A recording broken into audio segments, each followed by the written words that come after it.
Hello fish keepers, welcome to Aquaris Bogura. কেমন আছেন সবাই? আশা করি সকলে ভালো আছেন। যদিও ভালো থাকার কথা নয়, কেননা বাহিরে প্রচণ্ড গরম। আর এই গরম নিয়েই আজকের এই ভিডিওতে আমি আপনাদের বলবো কি কি কাজ করলে আপনার ইনডোর অথবা আউটডোরে থাকা মাছের সেট আপে কোনো ধরনের সমস্যা হবে না, মাছের সেট আপ কোনো ধরনের রোদের সম্মুখীন হবে না, এবং আপনার মাছের সেট আপ অথবা ট্যাঙ্কের পানির তাপমাত্রা কীভাবে নিয়ন্ত্রণ করতে হয়। এছাড়াও এই ভিডিওতে বলবো আরও অনেক বিষয় যেগুলো আপনার অনেক কাজে লাগবে এই গরমে। সো বেশি কথা না বলে চলুন ভিডিওটি শুরু করা যায়। আর ভিডিওটি শুরুতেই বলে রাখি যে এই ভিডিওটি আপনাদের জন্য অনেক ইম্পর্টেন্ট হবে যদি আপনি সম্পূর্ণ ভিডিওটি না টেনে শেষ পর্যন্ত দেখেন। So let's get start. প্রথমে আসি নাম্বার ওয়ান হচ্ছে অ্যাকোরিয়ামের কভারটি খুলুন এবং আপনার পানির উপরিভাগ জুড়ে একটি ছোট আকারের ফ্যান সেট করুন। দেখুন, অনেক সময় হয় কি, গরমে আপনার পানি যখন গরম হয়ে যাবে, তো সেই ক্ষেত্রে আপনি যখন উপরে কোনো ছোট ফ্যান ইউজ করবেন, সেই ফ্যানের দরুনে কিন্তু আপনার যে অ্যাকোরিয়াম, সেই অ্যাকোরিয়ামের পানি কিন্তু ধীরে ধীরে ঠান্ডা হয়ে যাবে। ফ্যানটি যখন সেট করবেন তখন আপনার অ্যাকোরিয়ামের যে অংশে ফ্যান আছে অথবা আপনার অ্যাকোরিয়ামের যে কাচের যে উপরিতল রয়েছে, সেখান থেকে আপনার পানির সারফেসটা অবশ্যই 3 থেকে 4 ইঞ্চি নিচে রাখবেন, কারণ অনেক মাছ রয়েছে যে মাছগুলো লাফ দেয়। কেননা এতে আপনার মাছ লাফ দিয়ে ফ্যানের সাথে একটু আঘাত খেয়ে কোনো একটি দুর্ঘটনা হয়ে যেতে পারে। নাম্বার 2, ট্যাঙ্কে বরফের ব্যাগ ছেড়ে দেওয়া। আসলে অনেক সময় হয় কি, অতিরিক্ত গরমে যখন আপনারা ফ্যান ইউজ করতে পারেন না, আপনারা চেষ্টা করবেন যে আপনার ফ্রিজে থাকা বরফগুলো অ্যাকোরিয়ামে দিতে। তবে তার অর্থ এই নয় যে আপনি আপনার বরফগুলোকে সরাসরি ট্যাঙ্কে ছেড়ে দেবেন। অবশ্যই একটি বরফগুলোকে একটি পলিথিন বা একটি ব্যাগে তুলবেন এবং ব্যাগে তুলে ভালো করে ব্যাগের মুখ বন্ধ করে দিয়ে তারপর আপনার অ্যাকোরিয়ামে 4 থেকে 5 ঘন্টাতে রেখে দিন। এতে ধীরে ধীরে আপনার ট্যাঙ্কের তাপমাত্রা এবং বরফের তাপমাত্রা সমান হয়ে যাবে, যার ফলে আপনার ট্যাঙ্কের পানি হবে স্বাভাবিক ও সাধারণ।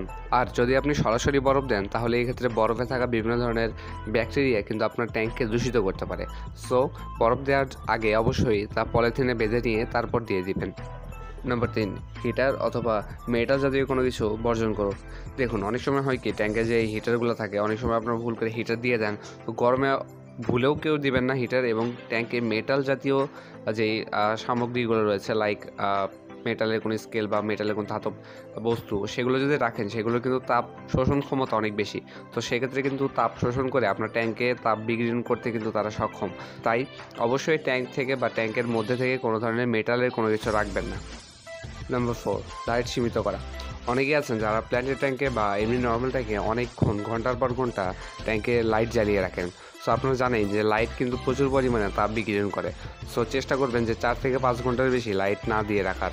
যদি এতে আপনার গাছের তেমন কোনো ক্ষতি হবে না, সর্বোচ্চ হলে আপনার গাছের বৃদ্ধিটা একটু রুখে দাঁড়াবে, তবে এতে কিন্তু আপনার ট্যাঙ্কের পরিস্থিতি স্বাভাবিক থাকবে। আর যারা ট্যাঙ্কে ব্রিডিং করছেন তাদের জন্য এটি অবশ্যই কার্যকরী, কেননা বেশি লাইট দিয়ে রাখলে ট্যাঙ্কের পানির তাপমাত্রা যেরকম বেড়ে যাবে, এর সাথে সাথে ট্যাঙ্কে থাকা মাছগুলোও কিন্তু অনেক বিরক্ত বোধ করবে। নাম্বার 5, সূর্যালোক থেকে দূরে রাখা।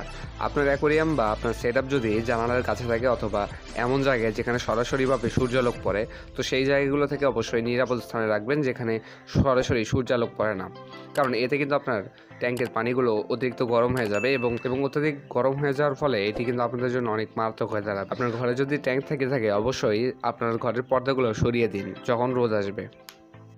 নাম্বার 6, একটি খোলামেলা জায়গায় রাখুন। আপনাদের মধ্যে অনেকেই আছেন যারা ট্যাঙ্ক যে কোনো জায়গায় রেখে দেন, তবে অবশ্যই একটি খোলামেলা জায়গায় রাখবেন যেখানে সর্বক্ষণ রোদের আলো পড়ে না এবং সর্বক্ষণ বাতাস প্রবাহ হয়, কেননা বাতাসের মাধ্যমে কিন্তু প্রচুর পরিমাণে তাপ এবং জলীয় বাষ্প নির্গত হয়। তো আপনার ট্যাঙ্ক কিন্তু ভালো রাখার জন্য বাতাস বা খোলামেলা জায়গায় একমাত্র ভালো উপায়।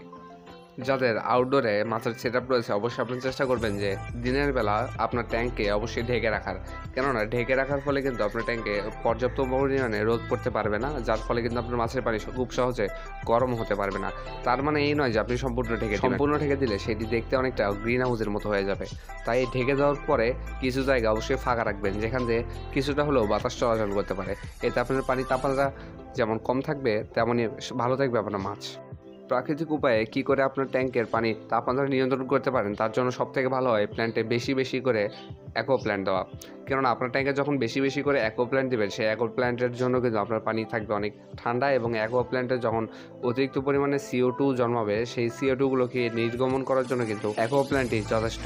তাই বেশি বেশি চেষ্টা করবেন অ্যাকোয়া প্ল্যান্ট দেওয়া। ফ্লোটিং প্ল্যান্টের মধ্যে আছে ডাকউইড বা অন্যান্য ধরনের যে ভাসমান যেই উদ্ভিদগুলো রয়েছে সেগুলো দেওয়ার, লাইক আপনার ফ্রগ বিট পেতে পারেন, বা এছাড়াও আমরা কচুরি পানা যেগুলো আমাদের পুকুরে থাকে সেগুলো কিন্তু দিয়ে আপনার ট্যাঙ্ক সুন্দর করে ঢেকে দিতে পারেন। এর ফলে কিন্তু আপনার মাছ যে আরামদায়ক পরিবেশ সেটি পাবে, এর পাশাপাশি মাছের ফ্রাইগুলো কিন্তু অনেক সুরক্ষিত থাকবে এবং এই ফ্লোটিং প্ল্যান্টগুলো দেওয়ার জন্য কোনো ধরনের ট্যাঙ্কের তাপমাত্রাও কিন্তু নিয়ন্ত্রণ থাকবে। ট্যাঙ্কে এয়ার পাম্প অথবা টপ ফিল্টারের মাধ্যমে আপনার ট্যাঙ্কের পানির যে স্বাভাবিক চলমানতা বা বহমানতা সেটি কিন্তু খুব সহজেই আপনারা ধরে রাখতে পারবেন। যদি আপনি এয়ার পাম্প অথবা টপ ফিল্টার ইউজ করেন সেক্ষেত্রে কিন্তু আপনার পানির যে ঢেউ রয়েছে সেই ঢেউ সৃষ্টি হবে এবং ঢেউয়ের ফলে কিন্তু প্রচুর পরিমাণে পানিতে অক্সিজেন মিশ্রিত হবে। এটি কিন্তু আপনার জন্য একটি বোনাস পয়েন্ট। আজকে এই ভিডিও পর্যন্তই, দেখা হবে নতুন কোনো ফিশ কিপিং অথবা অ্যাকোয়ারিয়াম ভিডিও নিয়ে। সে পর্যন্ত সবাই ভালো থাকবেন, সুস্থ থাকবেন। আল্লাহ হাফেজ।